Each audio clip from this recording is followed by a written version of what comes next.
तो हेलो दोस्तों, कैसे हो आप सभी लोग। आशा करते हैं दोस्तों आप सभी लोग अच्छे और मस्त होंगे। जैसे कि दोस्तों आप सभी को पता है दोस्तों, मैंने नेवी एमआर के लिए जो है दोस्तों फ्री लक्ष्य बैच को स्टार्ट कर दिया है। और दोस्तों आज की इस वीडियो में जो दोस्तों हम साइंस की वीडियो कवर करने वाले हैं वह जो है दोस्तों न्यूटन के गति के विषय के नियम है, ठीक है।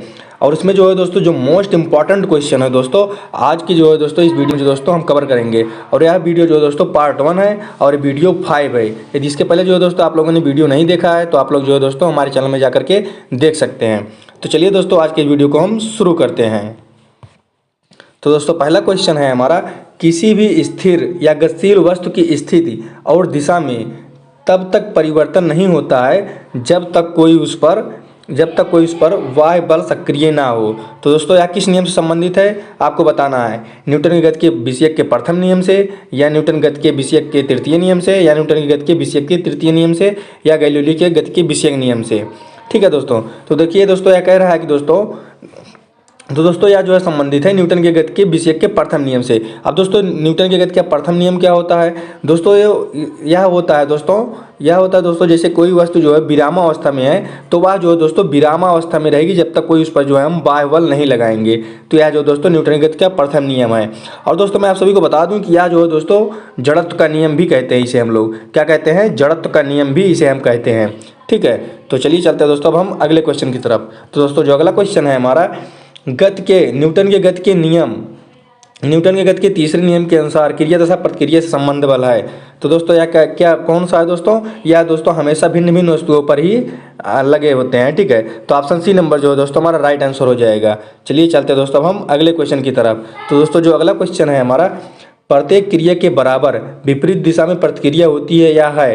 तो यह जो है दोस्तों किसके नियम है? यह जो है दोस्तों न्यूटन की गति के तृतीय नियम से है। तो तृतीय नियम क्या कहता है दोस्तों हमारे न्यूटन की गति का, कि यदि हम किसी वस्तु पर बल लगाते हैं, किसी वस्तु पर बल लगाते हैं तो जितना हम बल लगाते हैं वह भी जो है दोस्तों उतना विपरीत बल लगाती है। तो यह जो दोस्तों किससे संबंध, यह जो है दोस्तों क्या है? यह जो है दोस्तों न्यूटन की गति का तृतीय नियम है। यानी जो है दोस्तों जितना हम बल किसी वस्तु पर लगाते हैं तो वह वस्तु भी जो है दोस्तों विपरीत दिशा में हमारे ऊपर जो है दोस्तों उतना बल लगाती है। तो चलिए चलते हैं दोस्तों अगले क्वेश्चन की तरफ। तो दोस्तों अगला क्वेश्चन जो है दोस्तों हमारा है, जल में तैरना न्यूटन की गति के किस नियम के कारण संभव है। तो यह जो दोस्तों किस नियम के कारण संभव है? यह जो दोस्तों तृतीय नियम के कारण संभव है। क्योंकि दोस्तों जब हम पानी में तैरते हैं तो जब पानी को हटाते हैं तो जितना दोस्तों हम पानी को पीछे हटाने के बल लगाते हैं तो उतना बल जो है दोस्तों पानी भी जो दोस्तों हमारे ऊपर आगे बढ़ने के लिए लगाता है। ठीक है, तो यह जो दोस्तों न्यूटन की गति के तृतीय नियम से है। ठीक है, और यही जो दोस्तों न्यूटन की गति का तृतीय नियम का उदाहरण भी है जो अभी मैंने बताया आपको। ठीक है, तो ऑप्शन नंबर जो है सी हमारा जो है दोस्तों राइट आंसर हो जाएगा। चलिए चलते हैं दोस्तों अगले क्वेश्चन की तरफ। तो दोस्तों जो अगला क्वेश्चन है हमारा, कोई पिंड तब तक विरामावस्था में ही रहेगी जब तक कोई उस पर बाह्य बल कार्य नहीं करता है। यह कथन किसका है?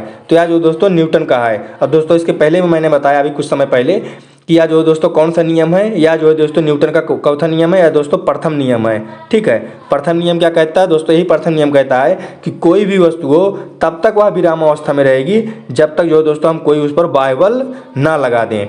अगर दोस्तों इस पर बाह्य बल नहीं लगाएंगे हम तो तब तक वह जो है वैसे ही विरामावस्था में रहेगी, और जैसे ही इस पर हम बाह्य बल लगाएंगे दोस्तों वैसे जो दोस्तों गति करने लगेगी। और यह दोस्तों तब तक नहीं रुकेगी जब तक कोई इस पर हम जो है दोस्तों फिर से उस पर कोई फोर्स नहीं लगाएंगे रोकने के लिए। ठीक है, और जो न्यूटन का जो दोस्तों जो प्रथम नियम है इसको जो दोस्तों हम जड़त्व का नियम भी कहते हैं। अभी दोस्तों कुछ समय पहले जो दोस्तों मैंने आपको बताया। ठीक है, तो चलिए चलते हैं दोस्तों अब हम अगले क्वेश्चन की तरफ। तो दोस्तों जो अगला क्वेश्चन है हमारा, बल की परिभाषा आती है न्यूटन के किस नियम से आती है। तो यह जो दोस्तों न्यूटन के गति के प्रथम नियम से आती है बल की। तो बल बराबर क्या होता है? F बराबर क्या होता है हमारा? ma होता है। ठीक है, तो बल बराबर क्या होता है हमारा? ma। ठीक है, तो यह किस नियम से आता है? तो गति के पहले नियम से आती है हमारा। तो ऑप्शन ए नंबर जो है दोस्तों हमारा राइट आंसर हो जाएगा। चलिए चलते हैं दोस्तों अगले क्वेश्चन की तरफ।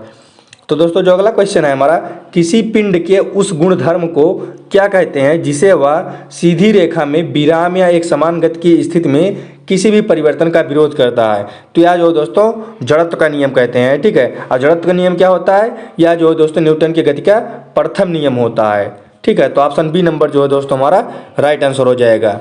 चलिए चलते हैं दोस्तों अगले क्वेश्चन की तरफ। तो दोस्तों जो अगला क्वेश्चन है हमारा, न्यूटन के पहले नियम को कहते हैं। तो दोस्तों आ गया इसमें भी क्वेश्चन, न्यूटन की गति को क्या कौन सा नियम कहते हैं, तो इसे जो है दोस्तों जड़त्व का नियम भी कहते हैं। तो ऑप्शन बी नंबर जो है दोस्तों हमारा राइट आंसर हो जाएगा। अभी जो है दोस्तों कुछ समय पहले मैंने आपको बताया था। तो चलिए चलते हैं दोस्तों अगले क्वेश्चन की तरफ। तो दोस्तों जो अगला क्वेश्चन है हमारा, गाड़ी खींचता हुआ घोड़ा किस बल के कारण आगे बढ़ता है।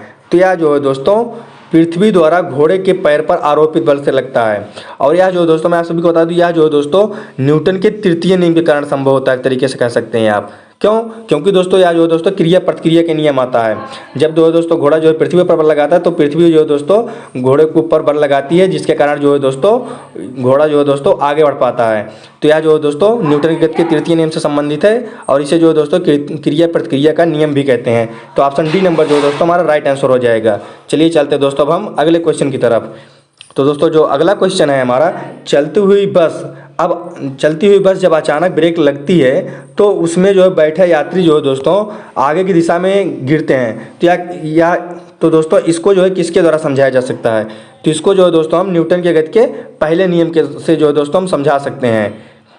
आप लोग जो है दोस्तों देखे होंगे कि जब जो है बस जो है चलती रहती है और अचानक जो है ब्रेक लगती है तो यह जो है दोस्तों आदमी जो है आगे की ओर झुक जाता है। ठीक है, तो यह जो है दोस्तों किससे संबंधित है, जो है दोस्तों न्यूटन के गति के पहले नियम से संबंधित है।